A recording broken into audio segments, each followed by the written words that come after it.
Cancel culture isn't something new. Throughout history, public figures have been exiled or disgraced for bad behavior, sometimes fairly, sometimes not. Think of ancient excommunications or Hollywood blacklists. But in the digital age, cancel culture exploded. A single tweet, a resurfaced video, or a controversial opinion can ignite a firestorm. Platforms like YouTube, TikTok, and Twitter gave everyday people the power to hold celebrities and influencers accountable, often in real time. Now, anyone with a phone can spark a backlash that could end someone's career overnight. It's become one of the most defining and divisive phenomena of the internet era. Whether it's a YouTuber, TikToker, or mainstream celebrity, no one seems immune from being canceled. But what does it even mean anymore? Is it about accountability, or just a digital witch hunt? And more importantly, who actually deserved it? From career-ending scandals to unexpected comebacks, we're diving deep into the world of cancel culture to understand why the internet is so quick to judge, and even quicker to move on. This isn't just about controversy. It's about how public perception, power, and second chances collide online. Not all cancellations are permanent. Some influencers navigate the storm and emerge, if not unscathed, then at least afloat. So let's begin by looking at the creators who faced cancellation, but somehow came back even stronger. While cancel culture is often thought of as a death sentence for careers, some influencers managed to survive the storm. In fact, a few didn't just survive, they thrived. No one best describes a scenario like this other than James Charles. He was one of the biggest beauty creators on YouTube until multiple allegations surfaced involving inappropriate communication with minors. The fallout was intense. He lost major brand deals, took a break from content creation, and posted a now infamous apology video titled "No More Lies." Despite the severity of the accusations, James slowly returned to YouTube and TikTok. Though his image remains tainted, he's proof that a loyal fan base and strategic silence can still pave the way for a comeback. And speaking of comebacks, no redemption arc is more talked about than Logan Paul's. Back in 2018, Logan filmed a deceased body in Japan's suicide forest, igniting global backlash. Brands dropped him, and YouTube removed him from premium programs. But instead of disappearing, Logan rebranded. He launched the impulsive podcast, dove into boxing, and got involved in WWE. What once looked like a career-ending scandal transformed into one of the most impressive PR turnarounds in internet history. Hey, yo, what is up? My name is Logan Paul, controversial YouTube star, boxer, ex-vegan, and now, I guess, podcaster? What? Welcome to the press conference. The floor is now open for our first question.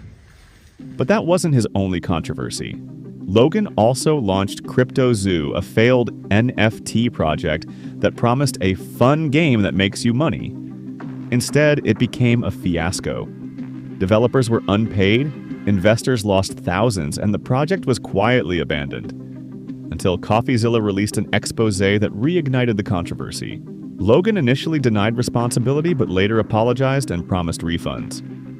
While it didn't destroy his career, it reminded fans that even rebranded creators aren't immune to fresh backlash.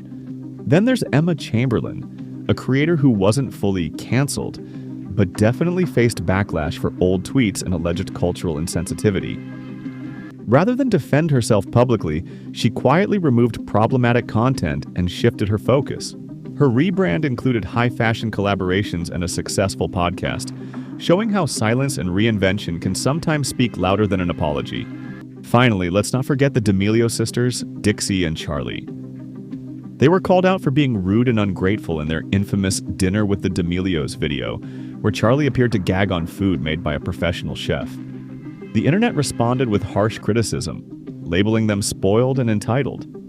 But after clarifying the context and issuing apologies, the sisters bounced back with more content, brand deals, and even a Hulu reality show.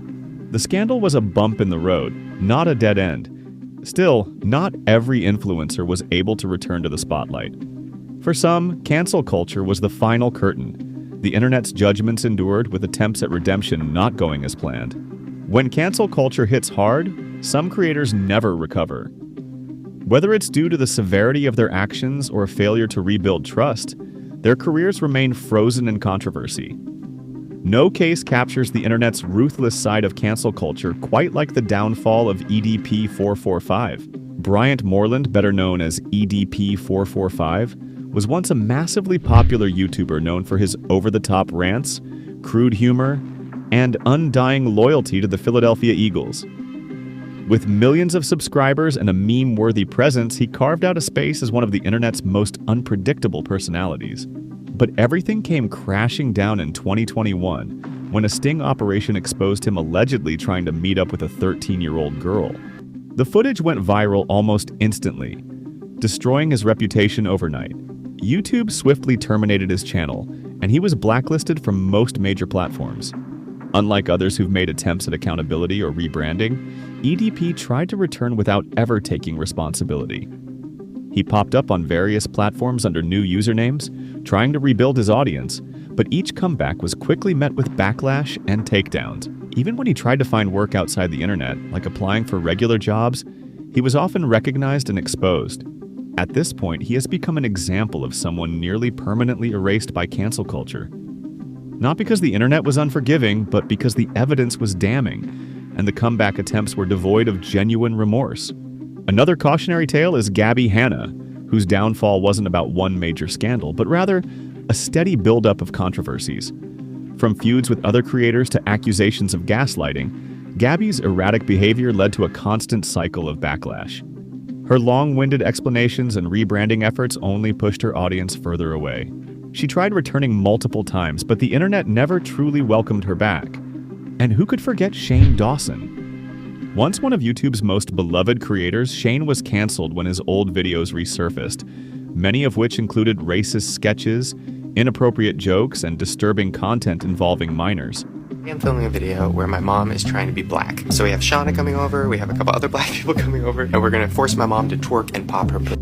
I'm also gonna force her to wear very, very revealing clothes. The backlash was swift and unforgiving. Though Shane took a long hiatus and returned with new documentary-style videos, the charm was gone. His audience had moved on and his brand never recovered to what it once was. But perhaps the clearest example of irreversible cancellation is Onision. With a history of alleged abuse, manipulation, and disturbing behavior, Onision didn't just lose followers, he was banned from Patreon and demonetized on YouTube. His attempts to mock the allegations only made things worse, and he quickly became an internet pariah. Today, he's largely exiled from mainstream platforms and remembered more for his controversies than his content. Still, not every canceled influencer even tried to apologize. Some just leaned into the chaos. Some individuals, rather than apologizing, doubled down on their controversial views, finding refuge in echo chambers. And a perfect example is Andrew Tate. Andrew Tate, known for promoting misogynistic ideologies, was banned from multiple platforms. He claims these bans are politically motivated and continues to share his views through alternative channels. Cancel culture isn't black and white. It's a messy reflection of what we value, what we tolerate, and what we expect from the people we put on pedestals. Some creators owned their mistakes and earned a second chance. Others doubled down or faded away. And a few? They never bounced back at all. Cancel culture isn't just a trending topic. It taps into something deeply human. At its core, canceling someone is about public accountability, but psychologically, it's often more about power, control, and community identity. We live in an age of hyper-connectivity. Social media gives everyone a front row seat and a microphone to the lives of celebrities and influencers. When someone messes up, we feel like it's our job to weigh in, almost as if we're part of a jury. There's a psychological thrill in being right and being part of the group that called it out first. Psychologists refer to this as moral outrage, a natural human emotion that arises when we witness injustice. But online, that outrage is amplified. Every like, share, or viral tweet reinforces that behavior. It gives us social validation for participating in the takedown. It also provides a false sense of justice. When institutions fail or the law is too slow, cancel culture feels like something is being done, even if it's just digital shaming. Does cancel culture actually work? It depends. In some cases, yes. Cancel culture has forced public figures to take responsibility, apologize, or rethink their behavior. It's held powerful people accountable in ways traditional systems couldn't. But in other cases, it backfires. Some influencers bounce back stronger. Others become martyrs for their audience. using their cancellation as content fuel. In fact, platforms like Rumble or Patreon have become sanctuaries for canceled creators, turning cancellation into a brand. So while cancel culture can bring attention to serious issues, it doesn't always create lasting change. That's because outrage is easy, but systemic solutions take time. Is this just modern-day public punishment? In many ways, yes. Cancel culture is eerily similar to historical public punishments, like putting someone in the stocks or town square shaming. The difference? Now the square is TikTok or Twitter, and the punishment is global and instant. The internet never forgets. Even after someone apologizes, the digital stain of cancellation often lingers forever. But here's the real question. Who actually deserved it? Was justice truly served, or did the internet just move on to the next controversy too fast? Did we hold people accountable, or did we just enjoy tearing them down? Now it's your turn to weigh in. Who do you think got what they deserved? Who do you think didn't? And who, in your opinion, was unfairly dragged? Drop your thoughts in the comments. I'm genuinely curious what you think. And if you're into deep dives like this, don't forget to like, subscribe, and hit the bell so you don't miss the next one. Because let's be honest, the internet's chaos, it's far from over.